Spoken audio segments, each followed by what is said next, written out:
ये इंटरव्यू बहुत खास होने वाला है। स्नेह देसाई जी, जिनको आपने बार बार लिखा कमेंट्स में कि बुलाइए बुलाइए, आ गए हैं। बहुत शानदार वैल्यू है। आपको ये जानने को मिलेगा कि लॉ ऑफ अट्रैक्शन को किस प्रकार अपनी ज़िंदगी में अप्लाई कर सकते हैं, और अगर आप बहुत अच्छे स्पीकर बनना चाहते हैं तो 5 ऐसे शानदार टिप्स आपको इस इंटरव्यू के माध्यम से मिलने वाले हैं। चूकना मत, देखते रहिएगा लास्ट तक। दोस्तों नमस्कार, आदाब, सत श्री अकाल। चैट विद सुरेंद्र वत्स के नए एपिसोड में आप सबका बहुत बहुत स्वागत है। हम अक्सर आपसे अनुरोध करते हैं कि आप कमेंट्स में लिखिए किन लोगों से आप मिलना चाहते हैं, और एक नाम आपने हजारों बार लिखा। हमने प्रयास किए,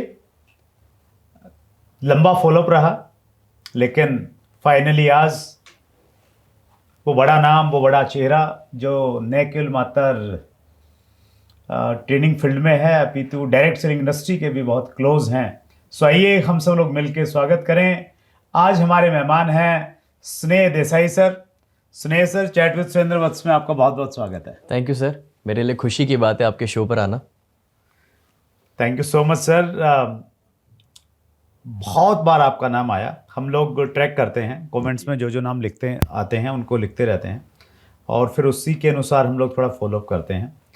लेकिन आपकी व्यस्तताएं बहुत ज़्यादा हैं और स्पेशली आपने गुजरात से आप दिल्ली आए, आपने टाइम निकाला सभी व्यूवर्स की तरफ से, और ये दिल यहाँ ना दिल की गहराई से बहुत बहुत धन्यवाद सर। Thank you sir. हम लोग बातचीत का सिलसिला आगे बढ़ाएं उससे पहले मैं कुछ कॉम्प्लीमेंट्स पढ़ना चाहता हूं आपका। हमने एक कमिंग सून का वीडियो डाला था, अच्छा, तो उस पे लोगों की प्रतिक्रिया क्या है वो बताना चाहता हूं मैं आपको। सिद्धेश यादव लिखते हैं, I have seen many episodes of different personalities at CWSV। CWSV हमारे chat with Surendra Vats, and love then absolutely, but I am extremely excited for this episode. क्या बात है। शंभुनाथ लिखते हैं, लीजेंड ऑफ पब्लिक स्पीकिंग स्नेह देसाई सर। गोविंद कुमार ने लिखा है, अब बदलेगा सबके सोचने का नज़रिया, क्योंकि आ रहे हैं मैजिक ऑफ थिंकिंग के महागुरु। I am so excited sir. वाह। राजेंद्र सिंह फॉरएवर लिखते हैं, द ग्रेटेस्ट माइंड ट्रेनर स्नेह देसाई सर, मज़ा आने वाला है। और इसके बाद में लिखा है सर, गोविंद के ब्लॉग्स ने, आ रहे हैं कम उम्र में पॉजिटिव एनर्जी की एक जोश मशीन। राजू लिखते हैं, one of the best legend and youngest leader of India. Rupesh Sharma लिखते हैं, real hero for youth. Selfie taker ने लिखा है, youngest economic developer life coach. और SK सुमन ने लिखा है, ग्रेट स्नेह सर, काफ़ी दिनों से आपका इंतजार था। वाह। लोगों के ये रिव्यूज़ ने तो मेरी एनर्जी अब डबल कर दी है। नहीं, मैं भी जब व्यूज़ पढ़ रहा था, और ये बहुत सारे थे सर, उसमें से मुझे छांटना पड़ा, सिलेक्शन करना पड़ा, तो ये जताता है कि लोग कितना प्यार आपसे करते हैं। और आई थिंक आपका जो कमिंग सून का वीडियो था छोटा सा, उसमें मेरे ख्याल से 4-5 हज़ार व्यू आए। अरे वाह। तो यूट्यूब वालों से कोई सेटिंग है या लोगों का प्यार है? बस देखिए सर, मुझे लगता है कि जब आप हमें इनवाइट करते हैं तो लोगों को ये भरोसा है कि भाई जो आएंगे वो वैल्यू दे पाएंगे। शायद ये व्यूज़ इसी वजह से आ रहे हैं। Thank you so much sir. आपकी हमारा एक सेगमेंट रहता है सर इस एपिसोड का, आपका अब तक का सफ़र जी, और उससे सीखे गए सबक। और आपका जो सफ़र है ना, वो बहुत इंटरेस्टिंग है और बहुत इंस्पायरिंग है। राइट।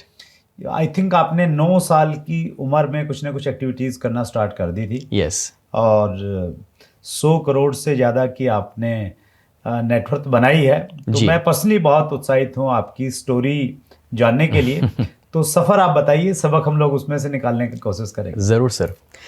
मैं सर 9 साल की उम्र पर स्टेज पर पहली बार आया था, और इसका सारा श्रेय मेरे पेरेंट्स को जाता है, जिन्होंने मुझे 4-5 साल की उम्र से ही मेडिटेशन, कम्युनिकेशन, पब्लिक स्पीकिंग, ये सारे स्किल देना शुरू किया था। वो ये मानते थे कि स्कूल कॉलेज में तो पढ़ाई होती है, बट उसके बाहर रियल लाइफ के स्किल्स की आवश्यकता है अगर आपको भीड़ से अलग होना है तो मैं आ गया 9 साल की उम्र पे। एक पैशन था, स्टेज से बोलने में मज़ा आता था क्योंकि लोगों की तालियां मिलती थी। तब ज़्यादा समझ नहीं थी। तो वो मतलब कहाँ गए, किसी पब्लिक प्लेटफॉर्म पे गए, स्कूल में गए? हाँ, तो शुरुआत तो ऐसे ही हुई कि मोहल्ले के बच्चों को इकट्ठा किया, फिर स्कूल में गए, फिर कहीं कोई क्लब में 100-150 को इकट्ठा किया, ओके। ऐसे बनते गया।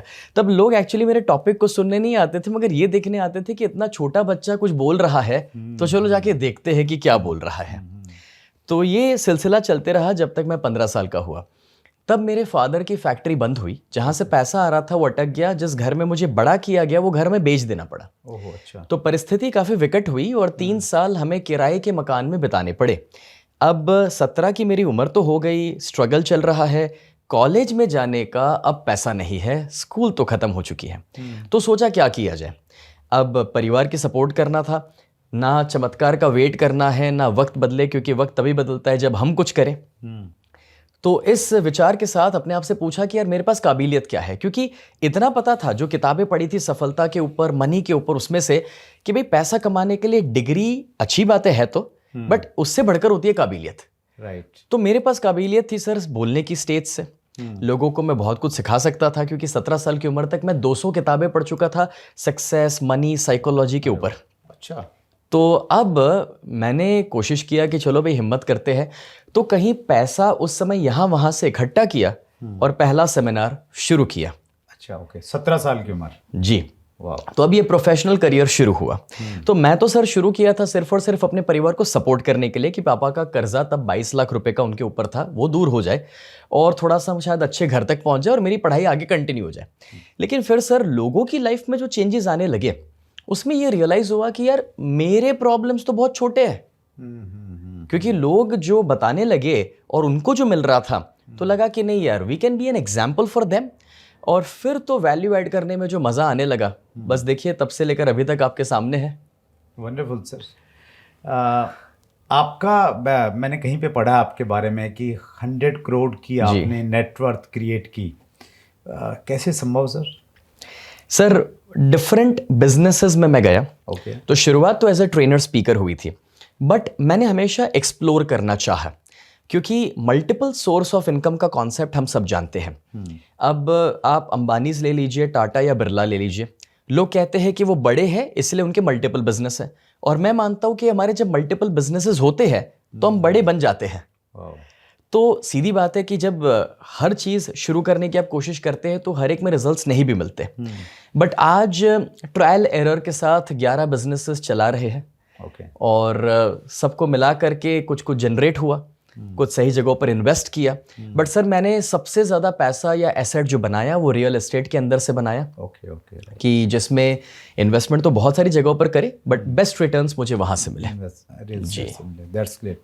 तो आपके सफ़र से हम एक तो सबक ये लें कि काम करने के लिए उम्र मायने नहीं रखती है, आप किसी भी उम्र से स्टार्ट कर सकते हैं। यस।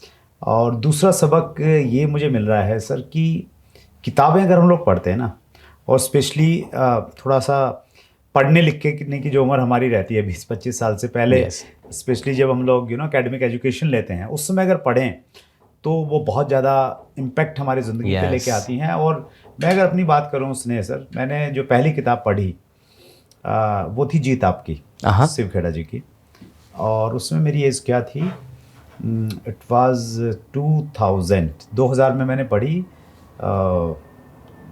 कोई 30 साल की उम्र में, राइट।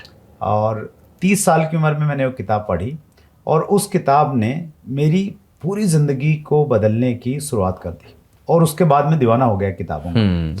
और आपने 17 साल की उम्र में इतनी सारी किताबें पढ़ ली थी, तो डेफिनेटली तो एक तो ये सबक मिलता है कि अगर हम अच्छी किताबें पढ़ेंगे तो वो हमें 100 करोड़ तक लेके जा सकती हैं। 100% सर। और मैं अपने व्यूअर से ये भी कहना चाहूँगा कि अभी तक अब 2000 से ज़्यादा किताबें हो चुकी है।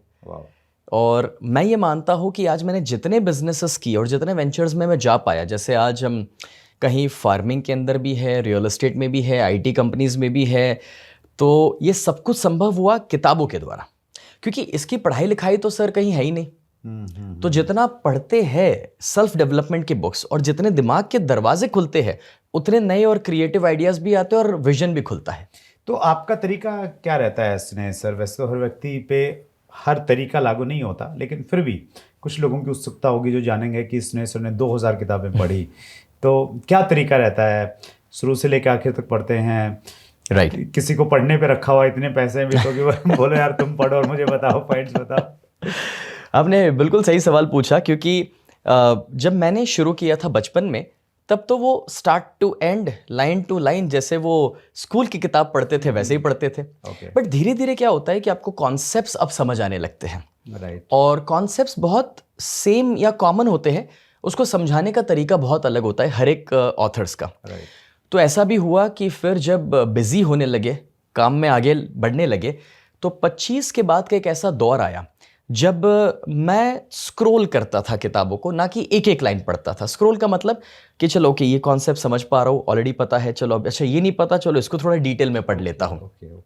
पढ़ते समय मैं एक चीज़ मेक श्योर करता हूँ कि मेरे पास हाइलाइटर रहे, कि उस बहाने जब कभी भी उस किताब को मैं वापस रेफर करूँ तो मुझे पूरी ना पढ़नी पड़े, मुझे पता है कि कौन सा कंटेंट मैं ऊपर ऊपर से पढ़ करके पूरा एक उसका समरी निकाल सकता हूँ। और आपने जो हंसते हुए बात कही, एक्चुअली वो भी सच है कि ऐसे 2 4 5 अच्छे लोग भी मेरे साथ हैं कि कभी कभार वो कंटेंट मेरे लिए क्रिएट करते हैं, खुद पढ़ते हैं, मेहनत करते हैं, और उस बहाने 2 चीज़ें हो जाती है। हमारे सेकंड लाइन ट्रेनर्स भी तैयार हो जाते हैं और हमारा काम आसान हो जाता है कि हमें बहुत सारा कंटेंट उनसे मिल जाता है। That's great, wonderful sir. स्नेह सर, जब मैं प्रिपरेशन कर रहा था आपके इंटरव्यू की, तो मैंने सोचा मैं आप किस सब्जेक्ट पे बातचीत करूं, तो फिर मुझे लगा मुझे प्रिपरेशन की ज़रूरत नहीं है, किसी पे बोलूँगा। स्नेह सर की हर सब्जेक्ट पे मास्टरी है, आप हर चीज़ पे बोलते हैं, लेकिन आपका जो सबसे फेवरेट सब्जेक्ट है जिसमें आपको मतलब अच्छा लगता है बोल के, वो कौन सा है जो आपके दिल के बहुत नज़दीक है? सर वैसे तो रिलेशनशिप से लेकर स्पिरिचुअलिटी, बिजनेस, हर एक पर बात होती है, बट आपने जो सवाल किया है, तो लॉ ऑफ अट्रैक्शन, ये जो सब्जेक्ट है मेरे दिल के सबसे ज़्यादा करीब है। राइट। क्योंकि मैं फर्मली बिलीव करता हूँ कि आज मैं जहाँ पहुँचा हूँ उसमें उसका रोल बहुत ज़्यादा है। मैं ये मानता हूँ सर कि हम एक क्रिएटर हैं, राइट। ना कि सिर्फ content creator, but actually a creator. Right. और क्रिएटर होने के नाते हम हर पल चीज़ों को अट्रैक्ट कर रहे हैं, चाहे वो अपॉर्चुनिटीज़ हो, अच्छे लोग हो, या रिजल्ट्स भी हो। और जहाँ से मैंने शुरू किया था, मैं 16 साल की उम्र पे 3 बड़े बड़े एस्ट्रोलॉजिस्ट को मेरी कुंडली दिखाई थी। अच्छा। जब हम किराए के मकान में थे, और तीनों ने ये कहा था कि ये बच्चा कभी भी ज़िंदगी में सफल नहीं हो पाएगा। क्या बात। अब मैं यहाँ एस्ट्रोलॉजी के खिलाफ नहीं हूँ, ये किसी का तात्पर्य, किसी का एक रीडिंग है और वो अपनी जगह पर सही होंगे। बट मैं ये मानता हूँ कि जब आप अपने विचार बदलना शुरू करते हैं, फोकस शिफ्ट करते हैं, तो आप सही और अच्छी चीज़ों को अट्रैक्ट करना भी शुरू कर लेते हैं। और मैंने हमेशा पाया है कि कुदरत ने मेरे लिए जिस समय जो आवश्यक था वो सामने लाकर रखा है। And that also includes losses, rejections and failures, क्योंकि उससे भी इंसान सीखता है और उससे भी हम ग्रो होते ही होते हैं। तो ये सर मेरा फेवरेट सब्जेक्ट है। That's great. आपने जो ज्योतिषी की बात कही ना, हाँ। सर, ये मैं भी इससे रिलेट करता हूँ। देखिए, हर व्यक्ति की लाइफ में बड़ा टफ टाइम आता है। तो मुझे याद है उस समय नई नई शादी हुई थी और सिचुएशन बहुत अच्छी नहीं थी। मैं पहले केबल टीवी के बिज़नेस में था, तो उसमें कुछ कंपटीशन आ गया और स्थिति बहुत अच्छी नहीं थी। तो मेरी जो मामी जी थी, तो मैं वो मेरी वाइफ को पहले उन्होंने राजी किया कि तुम इनको लेके ना वहाँ पे किसी के पास में, किसी ज्योतिषी के पास में जाना है। और मेरा इन चीज़ों में विश्वास नहीं था, तो मिसेज ने बोला कि नहीं चलो एक बार, मानो नहीं मानो आपकी मर्जी, लेकिन जाने में क्या बुराई है। तो मैं गया, तो वहाँ गया तो वहाँ पे एक सज्जन बैठे थे, तो उन्होंने बोला हाथ दिखाओ, तो मैंने उनको हाथ दिखाया। तो जैसे ही उन्होंने हाथ देखा तो उनकी पहली लाइन ये थी कि भाग्य रेखा तो बिल्कुल साफ है, कुछ नहीं हो सकता। तो जैसे उन्होंने बोला मुझे इतना गुस्सा आया। मैंने कंट्रोल किया, बस मैंने कंट्रोल किया भी, लेकिन हुआ भी नहीं उतना ज़्यादा जी। तो वो गुस्सा मैंने सुदेश पे निकाला। मैंने कहा सुदेश खड़े हो जाओ यहाँ से, चलो। 1 सेकंड भी हमने नहीं रुके वहाँ पे, और वहाँ से आए और फिर मेहनत किया और मेहनत करके स्थितियाँ बदली। और बट शायद सर वो इसीलिए नहीं थी, हाँ, क्योंकि वो सीधी लाइन नहीं थी, वहाँ पर डायमंड बना हुआ था। Right, that's great. तो बिल्कुल सही है। हाँ, ये बात सही है। लॉ ऑफ अट्रैक्शन की जहाँ तक बात आपने कही सर, बहुत सारी चीज़ें हैं। मतलब मेरी ज़िंदगी में तो हर रोज़ 3-4 ऐसी घटनाएं होती हैं। वाह। जो मैंने सोची थी वो हो गई। मुझे लगा यार ये तो कल ही सोचा था, आज कैसे हो गया ये। हाँ। तो वो फैक्ट है। इसको थोड़ा और डिटेल में जाते हैं सर। जी। लॉ ऑफ अट्रैक्शन कैसे काम करता है? जैसे इसको हम लोग यूँ देखें, एक व्यक्ति जो हमारी इस कन्वर्सेशन को सुन रहा है, तो वो अट्रैक्ट करना चाहता है कि मुझे 1 लाख रुपया महीना मिले, राइट। या मुझे पर्टिकुलर ये कार मिले, तो क्या स्टेप्स को उसे फॉलो करना चाहिए? जी, सबसे पहले तो लॉ ऑफ अट्रैक्शन मैं ये बताना चाहूँगा कि एक मेंटल प्रोसेस है, राइट। बट उसके साथ आपका एफर्ट और एक्टिविटी ज़रूर लगता है। तो ऐसा नहीं है कि सोचने से और घर बैठे बैठे विजुलाइज करने से हो जाता है। कभी कभार ये थोड़ी गलतफहमी कुछ लोगों को आ जाती है। राइट। अब ये कॉन्सेप्ट बहुत सिंपल तरीके से काम करता है कि हमारा माइंड जो है उसके पास एक ऐसी एबिलिटी है कि हम जिस चीज़ के ऊपर फोकस करते हैं उस चीज़ को वो अट्रैक्ट करना जानता है। अब आप इसे सबकॉन्शियस माइंड का पावर कहें या फिर हमारा पावर कहें, तो करना बहुत सिंपल है कि अगर 1 लाख रुपए कोई कमाना चाहते हैं तो सबसे पहले तो एक गोल सेट करना है और उसे कागज़ के ऊपर लिखना है। मैंने ये देखा है कि कुछ लोग पहले तो गोल सेट करते नहीं हैं, अच्छा हो भी जाए तो कभी उसे लिखते नहीं है।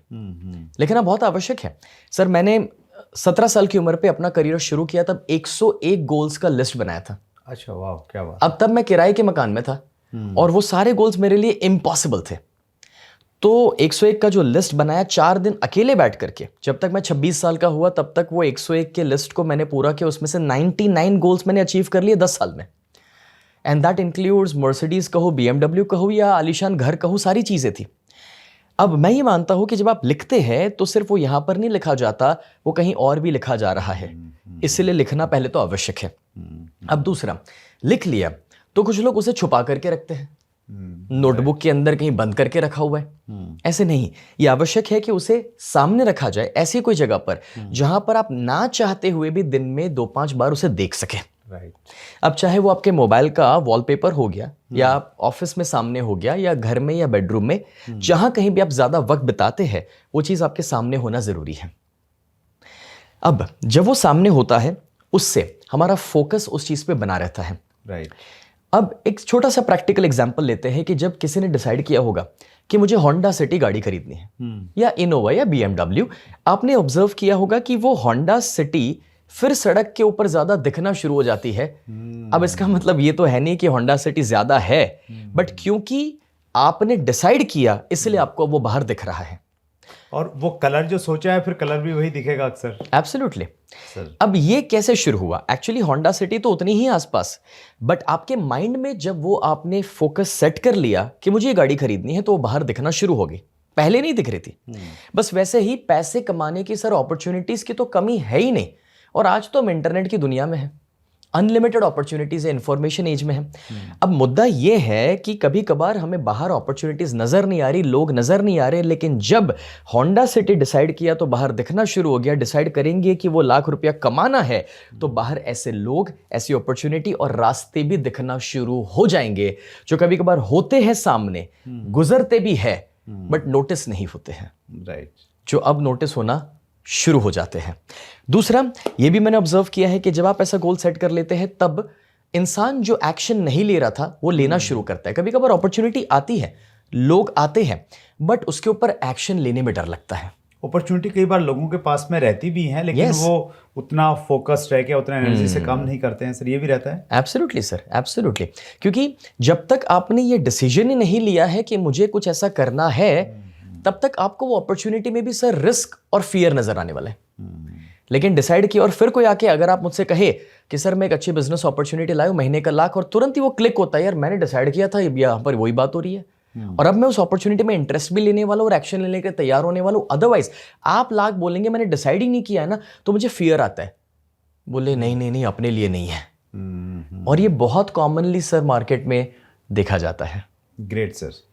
एक 6C प्रिंसिपल भी है सर, शायद वो इससे रिलेट करेगा। उसमें कहते हैं कि पहले जो आपने कहा ना कि कुछ लोग लिखते नहीं हैं और लिखते हैं तो कई बार बोलते नहीं हैं, लोगों को बताते नहीं हैं। तो 6C प्रिंसिपल कहता है कि पहले आप किसी चीज़ को कमिट कीजिए, बताइए लोगों को कि भाई मैं ये पाना चाहता हूँ, और कमिटमेंट से ऑटोमेटिकली आपके अंदर में करेज आएगा, यस, क्रेज से क्रिएटिविटी आएगी, क्रिएटिविटी से कैपेबिलिटी आएगी, कैपेबिलिटी से कॉन्फिडेंस आएगा, परफेक्ट है। और फिर कॉन्फिडेंस से आप उस चीज़ को पूरा करेंगे तो फिर कॉन्टिन्यूस फिर दोबारा फिर कोई कमिटमेंट कीजिए। यस, तो सबसे इम्पोर्टेंट चीज़ जो मुझे लगती है सर वो ये है, उसको लिखना, उसको बताना। एक पॉइंट यहाँ पे ये आता है सर, जब हम गोल सेट करते हैं तो गोल सेट में एक टाइम डिसाइड हम करते हैं कि ये मुझे कब तक अचीव करना है। तो उसके लिए कोई टेक्निक हो सकती है क्या कि फॉर एग्जांपल 1 लाख रुपए की इनकम की हम Yes. बातचीत करें तो कोई व्यक्ति कैसे तय करे कि भाई 1 लाख मैंने तब तक लेना है? राइट। अब इसके अंदर सर 2 कॉन्सेप्ट्स हैं। एक है एंड गोल, Right. मतलब अंत में मुझे कहाँ पहुंचना है, और दूसरा है प्रोसेस गोल। राइट। काफी सारे लोग एंड गोल जरूर डिसाइड करते हैं, मगर वो लोग प्रोसेस गोल डिफाइन करना भूल जाते हैं।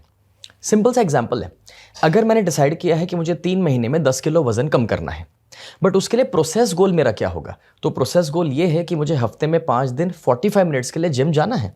प्रोसेस गोल ये होगा कि मुझे इतने दिनों तक इस डाइट प्लान को फॉलो करना है, और उस प्रोसेस के अंदर मैं ये डिसाइड कर सकता हूँ कि हफ्ते में कितना वेट लॉस हो, महीने में कितना हो, तो 3 महीने में कितना होगा, और मुझे प्रोसेस उसी के मुताबिक डिसाइड करनी है। अगर मुझे 3 महीने में 10 नहीं 30 किलो वजन रिड्यूस करना है तो एक्सरसाइज फिर 45 मिनट नहीं चलेगी, शायद 1.5 घंटा चाहिए, फिर उसके मुताबिक का डाइट चाहिए। तो ये प्रोसेस बनती है। Now that is the same thing जो चाहे लाख रुपया हो या 1 करोड़ हो, उसके ऊपर अप्लाई करता है। मैं ये मानता हूं सर कि 1 लाख या 1 करोड़ तक आदमी पहुंच जाए, बट उसके लिए उसको प्रोसेस भी तो उतनी करने की तैयारी होनी चाहिए। और मैं उसे इस तरह से कहना चाहूंगा सर, सपने सबके होते हैं, दर्द लेने के लिए कोई तैयार नहीं होता। राइट। तो वो दर्द उठाना बहुत आवश्यक है। आज मैं देख रहा हूं सर कि आपने कहा कि दिन में 10-10 इंटरव्यूज आप कर लेते हैं सर। तो आज इन अ वे पैशन है अपनी जगह पर, बट कहीं ना कहीं बॉडी और माइंड के लिए वो एक पेन भी है। एंड एग्जैक्टली मैं आपके सामने बैठा हूँ, कल रात को 1 घंटे की नींद हुई है, पूरा दिन मैं काम करके बैठा हूँ, बट अगेन वो पेन उठाने की चाहत है, चाहे वो लोगों के लिए हो या अपने परिवार के लिए हो। तो जब टाइमलाइन की बात थी यहाँ पर, तो मुद्दा बस इतना ही है कि any timeline is fine, but आप प्रोसेस डिफाइन करोगे तो टाइमलाइन डिफाइन होगा। हाँ, पहले प्रोसेस डिफाइन करना चाहिए तो टाइमलाइन आप इजीली और एक रियलिस्टिक टाइमलाइन आप डिसाइड कर पाएंगे। Absolutely, that's great sir, wonderful sir. आप एक बहुत अच्छे स्पीकर हैं सर, और हमारी डायरेक्ट सेलिंग इंडस्ट्री में स्पीकिंग एक बहुत महत्वपूर्ण गुण होता है किसी भी लीडर का। अच्छा स्पीकर बनना है तो आपकी तरफ से कोई 5 टिप्स, ये हालांकि आप अपनी पेड ट्रेनिंग में देते होंगे लेकिन आप वैल्यू हमेशा देते हैं हर जगह सर।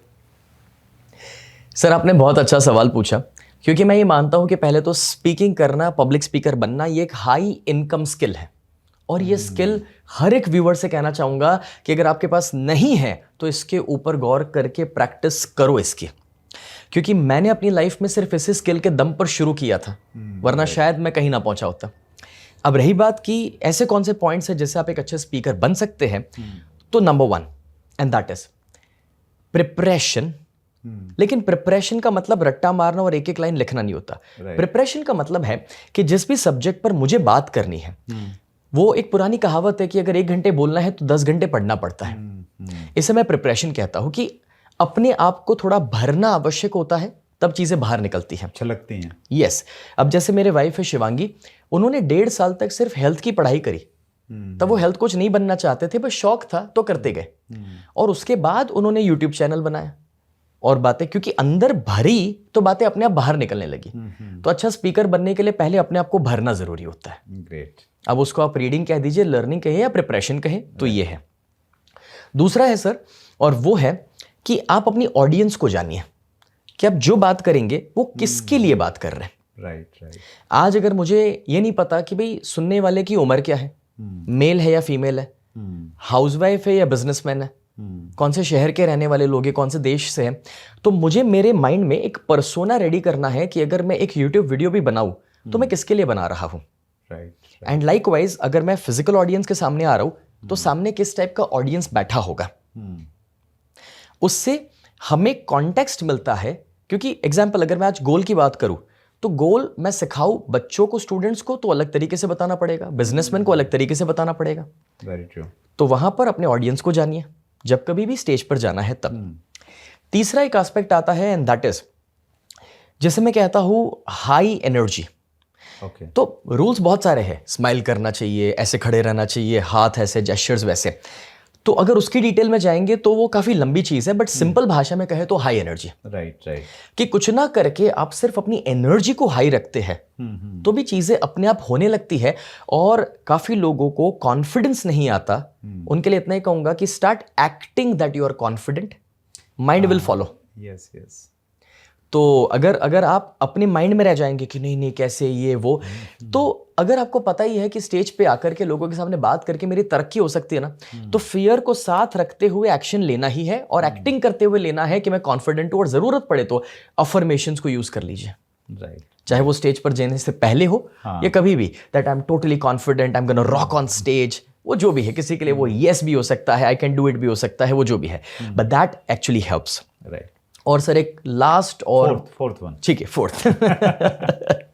तो फोर्थ हम लेंगे यहां पर, एंड दैट इज जिसको मैं कहता हूं प्रैक्टिस। राइट। अब प्रैक्टिस 2-3 जगह पर मैं करता हूं पर्सनल लेवल पर। सर। जैसे कि एक, मैं जब भी कुछ प्रिपेयर कर लेता हूं तो अपने फैमिली मेंबर्स के सामने पहले प्रेजेंट करता हूं, भले मैं पीपीटी रख के पढ़ के करूं तो चलेगा। फिर मैं दूसरी प्रैक्टिस अपनी टीम के सामने करता हूं। ओके। तीसरी प्रैक्टिस में अकेले पूरा फ्लो खुद, जैसे कि ऑडियंस लाइव मेरे सामने है वैसे ही बात कर लेता हूं। अब वो चाहे तो आप आईने के सामने भी कर सकते हैं, ये भी एक तरीका है। अब ये 3 प्रैक्टिसेस जब हो जाती है तो आपको ये भी पता लग जाता है कि कहां पर मजा आ रहा है, कहां मजा नहीं आ रहा, क्या काटने की जरूरत है, किसमें कुछ ऐड करने की जरूरत है, क्या रिपीटेशन हो रहा था। और अब आपका फ्लो इतना परफेक्ट बैठ चुका है और आपने बोलने की प्रैक्टिस कर ली तो 70 to 80% वो स्पीच आपकी मेमोरी में बैठ जाती है। ज्यादातर लोग स्टेज पर जाके भूल जाते हैं कि बोलना क्या था, इसलिए जेस्चर भी चले जाते हैं, बॉडी लैंग्वेज भी चली जाती है, स्माइल भी गायब हो जाती है और फियर भी आ जाता है। Very true. तो 3 बार प्रैक्टिस कर लिया तो काम हो गया। और एक 5वां और आखिरी सबसे अगर पावरफुल है तो सर वो है रिकॉर्ड योरसेल्फ। अच्छा। इसका मतलब होता है कि अब आपने ये जो प्रैक्टिस करी थी उसी के लिए मोबाइल फोन साइड पे रख के आप रिकॉर्डिंग कर लो और अपना ही रिकॉर्डिंग देख लो। इवन अब आप जिस स्टेज पर भी गए वहां पर भी रिकॉर्डिंग कर लो।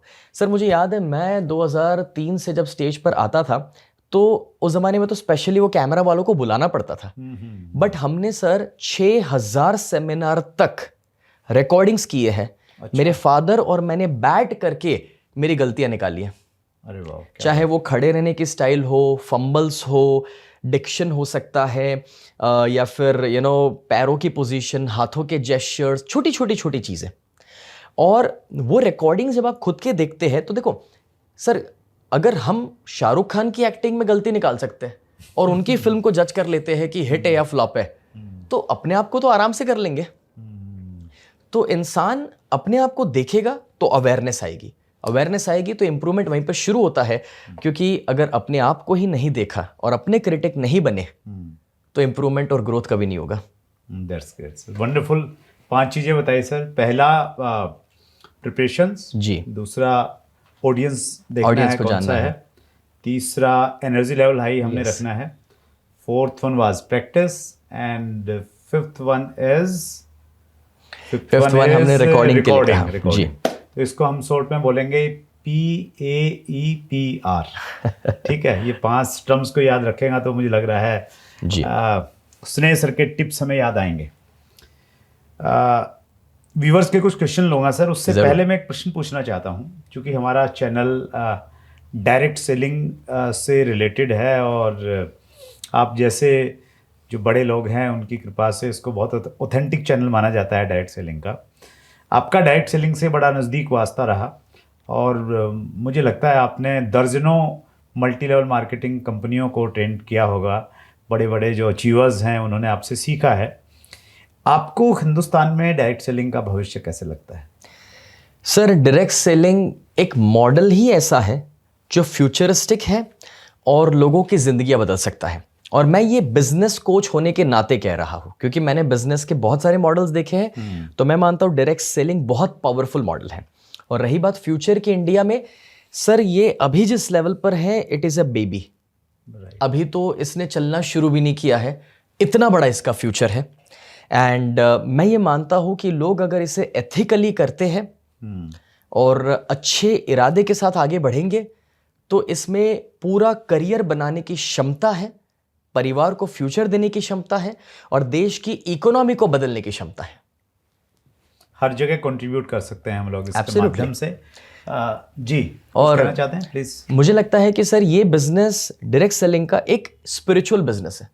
बाकी आप हर जगह सर कंपटीशन देखेंगे। मैं नहीं चाहता हूं कि मेरा ट्रेनर आगे बढ़े या कोई मुझे कॉपी करे, हर जगह पर यह है। लेकिन यहां पर उल्टा है सर, हम चाहेंगे कि भाई हमारी टीम में मारुति आए, क्योंकि हमें पता है कि 4 लोगों के घर में मारुति आई तो अपने वहां मर्सिडीज आनी है, तो हमें कभी अपनी मर्सिडीज पे तो फोकस नहीं करना है। तो it is a spiritual business of giving and supporting. That's great. बस जरूरत इस चीज़ की है कि हम एक सही एथिकल कंपनी का चुनाव करें और फोकस रह के उस पर काम करें। That's great. व्यूअर्स के बहुत सारे क्वेश्चंस हैं स्नेह सर, कुछ क्वेश्चन लेता हूं मैं। बी सक्सेसफुल टुगेदर पूछते हैं, सर आप हमेशा पॉजिटिव कैसे रहते हैं? सर इसका सीक्रेट ये है कि बस बचपन में ही बहुत सारे संत महात्मा, टीचर्स, कोचेस से सीखना हुआ था। तो पॉजिटिविटी एक तरीके से मेरा मैन्युफैक्चरिंग डिफेक्ट बन चुका है। अरे वाह, क्या बात है। क्योंकि बच्चे बचपन में जिस माहौल में बड़े होते हैं वैसा ही स्वभाव बनता है। तो बस सर मेरे साथ ऐसा ही हुआ है। That's great, wonderful sir. कृपा सिंधु, त्रिपुरा मोटिवेशनल स्पीकर। स्नेह देसाई सर मेरे मेंटोर हैं। मैं लाइफ में बहुत परेशान थी, क्लैरिटी नहीं थी। सर का गोल सेटिंग प्रोग्राम देखकर मेरा माइंड सेट क्लियर हो गया। Thank you so much sir. तो इस प्रकार के बहुत सारे प्रोग्राम्स आपके रहते हैं सर, ये यूट्यूब पे रहते हैं, और अगर कुछ लोग इसको देखना चाहें तो क्या तरीका है? जी, यूट्यूब पर तो काफ़ी सारे प्रोग्राम्स ऑलरेडी अवेलेबल हैं हमारे, और हम लोग ज़्यादा जूम पर ऑनलाइन सेशंस भी करते हैं और फिजिकल इवेंट्स भी होते हैं। ओके। जैसे अगला हमारा इवेंट आ रहा है 9, 10, 11 दिसंबर को सूरत में, जो इंडोर स्टेडियम में 5000 लोगों के लिए हो रहा है, जिसका नाम है ग्रोथ समिट इंडिया। अच्छा। और सर इसमें इंटरनेशनल स्पीकर्स को हम लेकर आ रहे हैं। क्या बात है सर। अमेरिका से डॉक्टर दीपक चोपड़ा आ रहे हैं, कनाडा से सुनील तुलसियानी आ रहे हैं, हमारे बॉलीवुड में से सुनील शेट्टी साहब आ रहे हैं, और स्पिरिचुअलिटी से गौर गोपाल दास जी है। अरे वाह। और मैं तो रहूंगा वहाँ पर। वंडरफुल। तो कोशिश ये है कि इंडस्ट्री के बेस्ट ऑफ द बेस्ट लोगों को इकट्ठा किया जाए, क्योंकि आज हर इंसान ग्रोथ चाहता है, चाहे वो उसका बिजनेस हो या करियर हो।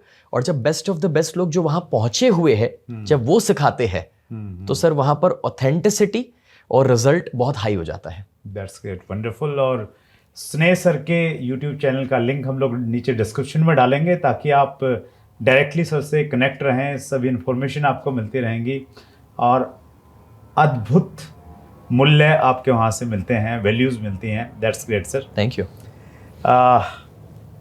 आई हिमांशु का प्रश्न है, what is the best book in your life that transform your life? और मैं भी ये सुनने के लिए बहुत उत्सुक हूँ। सर अगर एक का चुनाव करना है तो मुश्किल हो जाएगा, क्योंकि किताबें तो 10-15 में बता दूं, क्योंकि बहुत सारी किताबों ने मुझे मेरी लाइफ को बदला है। उसमें से एक मेरे दिल के बहुत करीब है, और वो है 7 habits of highly effective people by Stephen Covey. Somewhere sir मैं ये मानता हूँ कि ये बुक प्रैक्टिकलिटी और स्पिरिचुअलिटी का एक अमेजिंग कॉम्बिनेशन है, कि जहाँ पर जो कैरेक्टर बिल्डिंग के ऊपर का फोकस है और कैरेक्टर बिल्डिंग से जो प्रैक्टिकल लाइफ में रिजल्ट्स पाने का, सर ऐसा कॉम्बिनेशन बहुत कम मिलता है। क्योंकि जो इंट्रिंसिक टॉपिक्स होते हैं कैरेक्टर बिल्डिंग के, उसमें शायद प्रैक्टिकलिटी और सक्सेस की बातें कम होती है, और जहाँ पर वो बातें ज़्यादा है वहाँ पर इनर डेवलपमेंट की बातें कम होती है। और वो बुक एक परफेक्ट बैलेंस है। और मुझे एक्चुअली ये पढ़ने का इंस्पिरेशन भी इसलिए मिला था, क्योंकि 14 साल की उम्र पर मैंने स्टीफन कवी साहब को सामने बैठ करके कभी सुना था। और फिर सर इस किताब को 2.5 महीने तक मैंने एटलीस्ट 7 बार रिपीट किया, 7 हैबिट को अंदर उतारने के लिए। क्या बात है। और मेरा भी ये मानना है सर कि एक आध किताब अगर हम उसको पूरा ज़िंदगी में उतार लें तो वही किताब हमारी पूरी ज़िंदगी को परिवर्तित कर सकती है। Yes, that's great, wonderful sir. Last प्रश्न मैं ले रहा हूँ विवेक पवार का, how we can use law of attraction in network marketing? जी, अब नेटवर्क मार्केटिंग के अंदर हमें सबसे ज़्यादा लोगों के संपर्क में आना है, because that is what networking is. और जब हमें अच्छे लोगों के संपर्क में आना है तो वहाँ पर लॉ ऑफ अट्रैक्शन को यूज़ करने के 2-3 अलग अलग तरीके हैं।